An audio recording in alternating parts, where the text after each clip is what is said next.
Alright, so, What a Wild Spirit Brings by Lil, Chapter 5.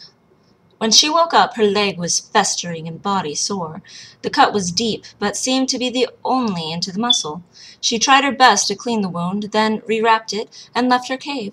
She found a piece of driftwood and used it as a crutch. She was desperate to escape the carnage along the shore. Seagulls were tearing into the bodies hungrily. She started to try to traverse the dunes covered in coarse grass, even though it was sharp on her feet. Anything to get away from the mass swarm of gulls squawking and feasting. She had just come to the brush at the edge of the sand dunes before she found herself walking almost into a furry currach, sniffing the trail of the dead flesh. Its furry body was clothed only with the same black armor all currach and monsel wore, black like slate. The monster smelled of sulphur and ash, and his golden eyes beneath his curled horns were filled with ravaging carnal hunger. She couldn't scream, and there was no one to help her if she could. She instead fell, and just as she did, it leapt to tear her apart. It missed her, and she pulled herself up and ran as fast as her torn leg would allow. The currach howled. It had a pack. The wolfish minotaur stomped after her, the sound of its slowly unsheathing sword keeping in rhythm with the steps. It was going to eat her. Why did the Haldani have to die? She could have killed him in one move. She ducked and dodged each time his plod changed, and somehow darted and stumbled just out of his reach each time. He chased her all the way to a thick hedge. She leapt through it, hoping he wouldn't, and found herself in the midst of a battlefield. There were Entha and currach and monsel fighting everywhere. The Entha women, in their leathers and sand-colored linens, brandished their curved desert blades expertly, but they were greatly outnumbered, and they were gathered around one of their number, who was pregnant and in the heat of birth. The stomp of the currach behind her made her crawl to her left and grab a curved Entha dagger from a fallen currach's head as she did. She started toward that small group guarding the woman. They were at the war with her kind, but she had to believe that she could be considered less of an enemy at the moment. The currach and their monsel leaders were the imminent threat. The currach snatched her hurt leg from behind and flipped her on her back, biting her tongue to keep from crying out in pain. She slashed at him with the dagger, and he grabbed it almost playfully away, and then threw back his head to feast on her helpless body. An arrow shot through his left eye, and his grip went limp. He fell backwards on himself, and she crawled away again. She found a short black sword stuck in an Entha's corpse, and took it with her. As she arrived at the group, the women did not turn away, but actually two rushed forward, picked her up, and pulled her into the semicircle. She cried with joy even as she fought to get up again. Once standing next to the pregnant woman, she started pointing out where the giant-flyed monsel were. If the monsel bat-like minotaur died, the wolf-like minions would all die with it, due to some not-understood bonding they shared from their birthplace in Sheolum. The first 3 times, they dodged too quickly with arrows in the air. The 4th time, she pointed to a massive winged monstrosity with ears and horns almost as big as its head, and an Entha archer got one. It let out a freakish scream, and the currach started howling in pain, some dozen of them falling down to the earth, convulsing violently to their deaths. If Lil had had a voice, she would have cheered at the top of her lungs. The almost human bodies of the monsel, yet warped with the animalistic fur and claws and faces, all banged together in a mob in the sky. 3 left.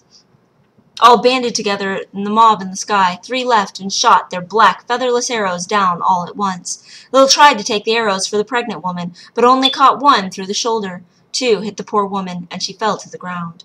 Lil pulled on her, and the woman pulled back, and using each other, they somehow rose together. The other Entha shoved them in a direction away from the heat of the battle, and charged the foes in a courageous rush in order to draw the enemy away. Lil cried with each pained step, but not for her wounds. These were the bravest women alive.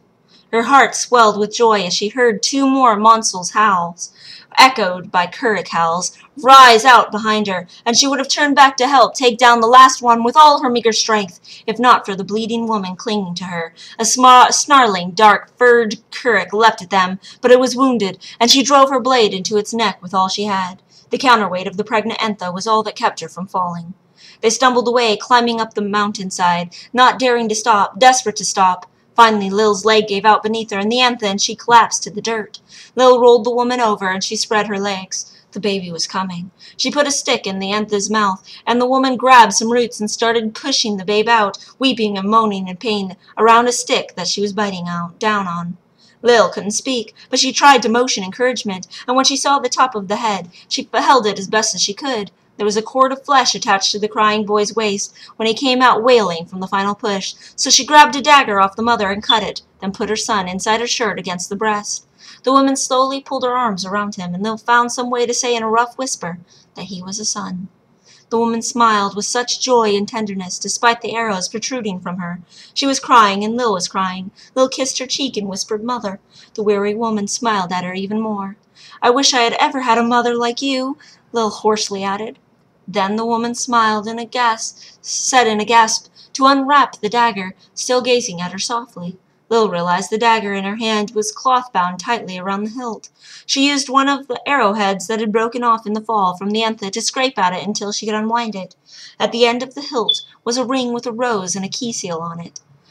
Lil held up the ring smiling, and found the beautiful woman dead.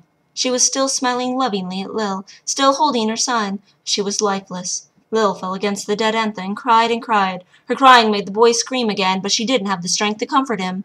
"Light!" a man's voice said behind her after a short while. She turned and saw a red-haired Andri soldier. Andris was a nation far to the north in the mountains, allied with her nation against the Antha. She was actually Andri by birth, but her father and his father had quarreled when she was but a babe, and he left the country, taking his family with him. The Antha were at war with the Kaldorkin, her country, because the Kaldorkin king, Rutford, had killed one of the great Elec, giant deer folk who guard and tended the force of life, just to mount its head on his throne room. The Antha considered an affront to the light, to the world, to everything good, and were out to kill him for it. The Andri man picked up the boy-child, blue with cold, and wrapped him up in his cloak, soothing him, and then turned to Lil. She motioned at him to leave her. He instead picked her up and carried her away, fighting with him weakly, with the last of her strength. The Antha was the first person to look at her in any way motherly in all her life. She didn't want to leave her. She loved her. He said something about not leaving her to die. She didn't care if she would. He toted her away anyway, and she fell in and out of consciousness as he took her down the mountain, him muttering about blood loss and frostbite and Haldani. She was barely aware of anything when she was brought to a tent, and a Haldani with a blue stone on her golden strand came and healed her, leaving her unconscious.